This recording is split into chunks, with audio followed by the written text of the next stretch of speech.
Welcome to Reggie's Reviews, where it's no filler, no fluff. We just review stuff.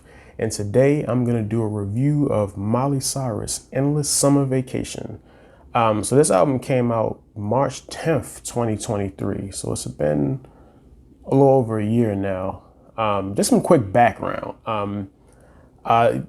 Every year, all albums that are nominated for Album of the Year at the Grammys, I listen to every single album there. The reason why is just I think it's corny to complain about something if you never actually listen to it. So I've always made a point to listen to every single thing that's nominated for Album of the Year, just so I'm familiar with. I know everything that came out. So that's really the reason I listened to this album, because it was nominated for Album of the Year. I've never really checked for Miley Cyrus's music like that. I remember she went through a hip hop phase where she did a lot of songs more hip hop centric. And then later she kind of turned on hip hop and said some things about it that weren't great. And she apologized for it, and I accept the apology. But it didn't exactly make me want to check for her music. And on top of that, to be honest, I never really heard any singles that she did that made me really want to check for her music. So I really only listened to this album probably around like December of last year is when I listened to it. And I didn't go in with a lot of expectations at all. But I must say it was one of the more surprising albums I've listened to in a while, because I really liked it. I thought this album was like really dope, really dope. So talking about some things I liked about it, the song Flowers, which was a huge song, I thought it was cool. I actually liked the demo version at the end way better. To me, it gave the song a different vibe. Like the regular version of it was cool. It kind of has more of a party kind of feel to it. Like I don't need the guy, I'm partying, I can love myself better, which is cool. But the demo version to me gives the song a different vibe. It kind of has a more isolated vibe of like, reflection of self. It's like, I don't need this guy, I don't need this chump, I love myself better. But you're kind of doing it more of an alone kind of atmosphere. To me, it just gave it a better vibe, and she sings it fantastic. I mean, she has a couple sections where she gives some snarl in her voice, kind of reminiscent of like Christina Aguilera. I know that's like high praise. I'm not saying it's at that level, but it sounded really good. So I love the demo version of that song a lot better. Jaded was fire. Jaded had kind of more punk rock kind of sound to it. I loved it. I thought that song was really good. That hook is just money. I should have taken you places. Like that just stuck in your head like nothing. So yeah, I love that song a lot. 1,000 Miles with Brandy Carly's another song I thought was really dope. Has kind of a country kind of sound to it, but not so country to the point where it's inaccessible if you don't like country. Very well written track. I like that one a lot.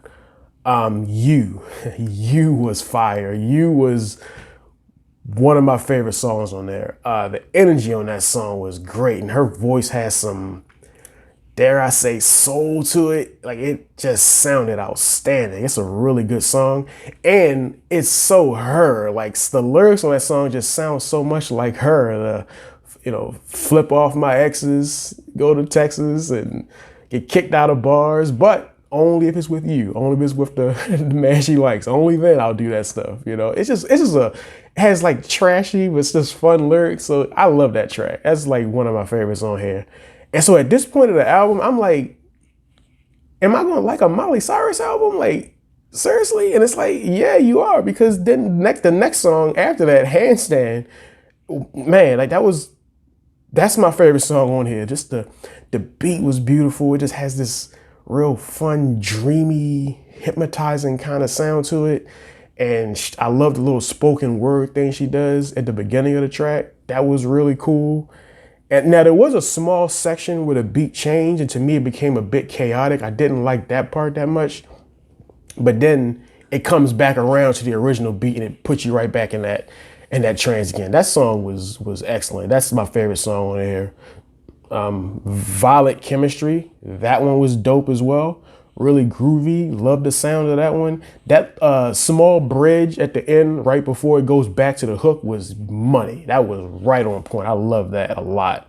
Wild Card was another track. That song is just hard. I mean, when that beat like drops on the hook, just fire. I mean, that's a track I actually like or would love to see her play live. Like that song was flames.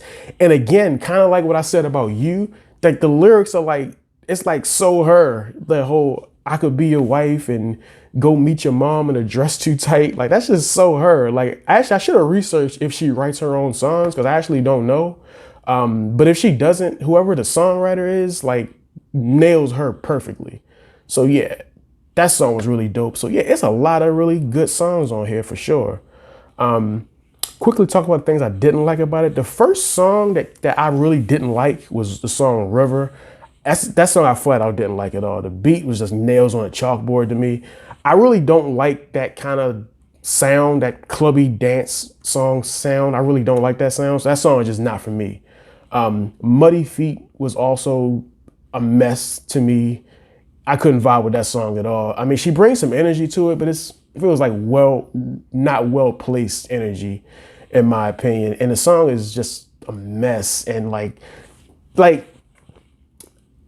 throughout this album, I thought that a lot of the songs were like really well written. Even some of the songs I didn't mention, like Rose Colored Lenses and Used to Be Young. Those songs they were cool. I didn't hate them. They were cool songs. But like, even though I wasn't like big on them, I could look at it and say, this is still a well-written song. Like, it's cool. This was the only song here where I could say, this is not well-written. This is just trash. So I hated that song. That's the song that I hated the most on here. Wonder Woman, it's kind of a ballad song in her inspirational bag a bit. It's not bad, but you know, you've heard this song a million times. I really had no interest to hear it a million and one times. Island is a song that I see what she was going for with it, kind of that beachy, vacation-y feel. It's not bad, like, but I just couldn't really vibe with it. Something doesn't connect with it for me. It kind of sounds like the sound that I think Lorde was going for on her last album. Now, I think she does it better than Lorde did. I thought Lorde's album was terrible, so I thought she did it better than that, but still didn't quite hit for me. It just wasn't hitting like that. So yeah. Oh, those are the things I didn't like about it. So overall, this album was good. Like, it really was. Like, I was stunned about how good it was, honestly. Absolutely shocked by it. Scale of 1 to 10, I'm gonna say about a 7.5 out of 10. And any albums that I reviewed that gets over a 7 gets my stamp of approval. So I am absolutely stamping this one. It was dope. It was really good. My favorite songs, I'm gonna say Flowers, the demo version of Flowers, I mean, Jaded, You, and Handstand. Those are my favorite tracks. Yep, so this is Reggie's Reviews. Thanks for watching. Peace.